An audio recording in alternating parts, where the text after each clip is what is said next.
Okay, hunters, we're back. This is Eric with This Isn't Fenny Anymore. Pardon the name, but it is an intended pun, obviously. I want to talk about where the treasure is. Obviously, it's not in my lap, which is unfortunate, and I would like the treasure to be found. I desire to find it, but I want this found whether I find it or not, because I know that I can rest easier once the treasure is found. Remember from my first video, I came to these conclusions based on logic and by studying Forrest the person. I think if we don't know Forrest the person, you will spend your entire life thinking that the next rock you turn over is going to have the treasure chest under it and never actually knowing what he meant by any of the clues. First off, here are some facts. These are things that we actually know that are not inferenced or stretches of the imagination or us trying to fit these places we discovered on a map into clues. These are facts by Forrest himself. The treasure is hidden north of Santa Fe, 8.25 miles, somewhere in the Rocky Mountains. This is a place he had visited several times before and was very special to him. Kind of diving away from this, I just want to process that. How out there could this place possibly be? Be honest with yourself. We all have a place that's really, really special to us. There's a few places in Yosemite where I grew up that are really, really special to me. How far away from human life could this place possibly be that he would make multiple trips back to it throughout his life, right? It couldn't be an insane distance away from where you could land a plane and hike or drive and park and walk. Like, there literally is only so far an 70-plus-year-old man would be willing to walk back to his favorite place and hide this treasure.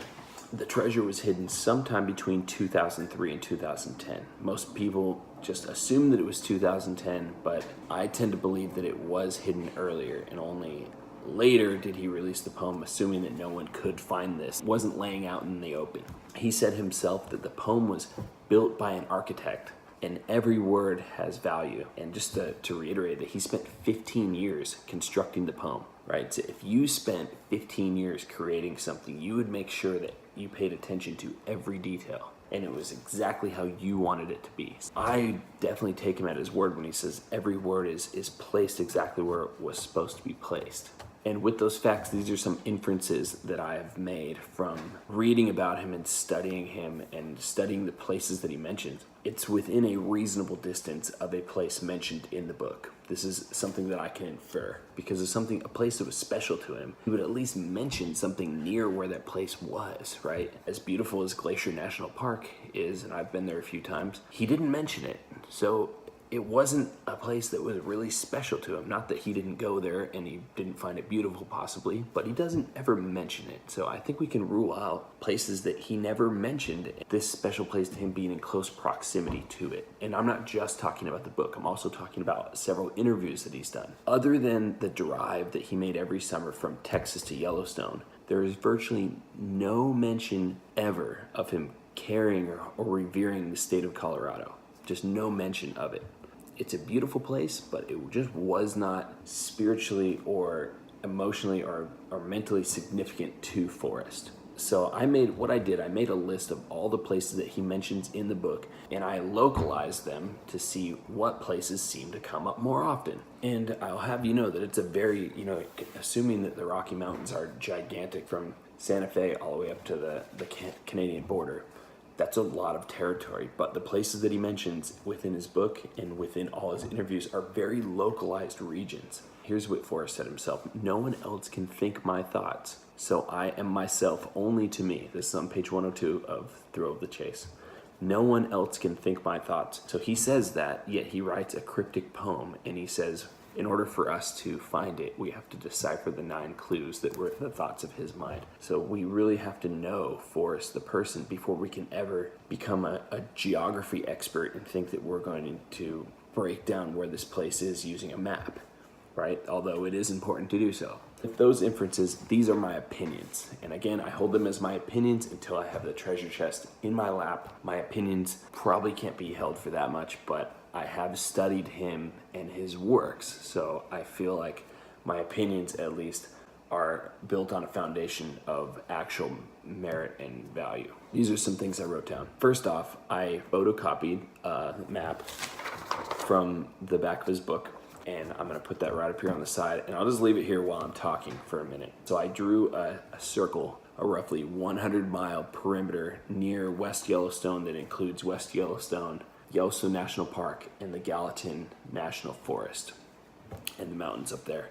And obviously, you know, I just drew a circle. Obviously, it encompasses a little bit of Idaho. I know he said it's not in Idaho. You can cross that out. But just all the places that he mentions that were of value to him as a child and where he lived and worked and traveled are all within that circle. So that is a very, very, very special, important region. It's a lot of territory, 100-mile diameter within that circle. That's a lot of space, but it's a lot smaller than the whole Rocky Mountains. As well as I drew a roughly 75-mile diameter circle north of Santa Fe that includes Taos Mountain and goes all the way up to the Colorado border. It's a little bit smaller area. Some of the names that he mentions in there are much more localized. And again, I think due to the fact that he makes next to no mention of Colorado, if he didn't want the treasure found, what I would do, I would hide it in a state that I never mention in anything that I've ever done, and just talk about how much I love all these other places that are nowhere near it. That's what I would do if I never wanted the treasure found. We learned in my first video, in his own words on page 129, that he did perceive that it could be found before he passed away, and I don't know how long he expected to live. The only mention he does make of Colorado, so if you are searching there and you don't want to feel dumb for wasting your money and think you figured it out, the only mention I could ever find of Colorado was that the beads in his bracelet that he wants back came from Mesa Verde National Park, which is in southwest Colorado. And if you look on the map, it's blurred kind of like in the grayed out area, so it's not even included in the searchable area that he says the treasure is in. And he didn't actually go there himself. He won that bracelet of those beads that were found there in a pool game years after they were discovered. Again, this has nothing to do with, some of you have seen those topographical maps where people have done overlays of the elevation and where pinyon trees and all that, you know, kind of like laid all the possible searchable area without using any of those, just off pure logic and studying Forrest the man before we ever get to there. And we will do that. It is in these two regions of all the Rockies. That's great until I also mentioned that it's still in 3 different states. So where's the treasure? I don't know which state it's in per se from just studying him as a person. A couple more things. Given this knowledge and these localized areas that he talks about, there are only so many legitimate possibilities to where warm water halts, right? There's just only so many places that actually could possibly fit that description.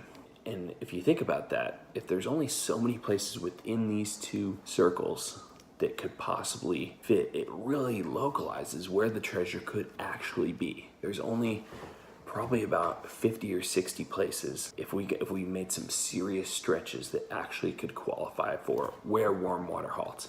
That's not that many. If you think about the entire Rocky Mountain region and where warm water halts is only within 5 to 10 miles walking distance, if we get clue 1 to clue 2, theoretically, if you tried every single one of them, you just did one a day, in 2 months you would exhaust every possible option for where warm water halts, right? And that has to give you some confidence. So what he does say, if you haven't figured out where warm water halts, don't waste your money trying to find the treasure.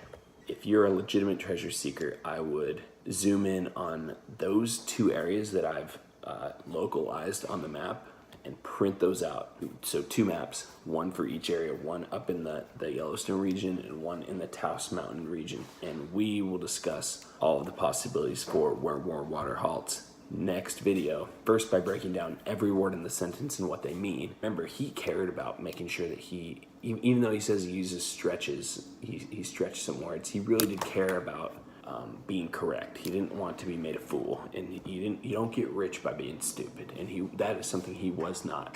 He says that where warm waters halt is the first clue, and the clues are in order. They're not scrambled around, and he says that is the first clue. So we have to exhaust every possible place within, and again, this is only my opinion, that is within these localized areas. We have to exhaust every possible place that qualifies for where warm water halts in these 2 localized areas to give us every possible option for where to start to go find this. Okay, if you like this video, please give it a thumbs up. Remember to subscribe. This is a brand new channel. I know I'm 9 years late to the party, but I really want the treasure found. If not by me, by someone. I plan on making several trips into the Rocky Mountains, into one of these two regions. I don't know which one first or which one I'll go to more times until it's found.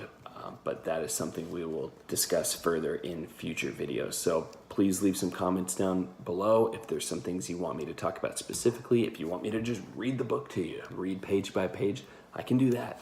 If you don't have the book and you'd really like to not spend $60 on the book and just have me read it to you, that'd be fine too. And we will talk more about where warm water halts in my next video. Thanks so much for watching. We'll see you.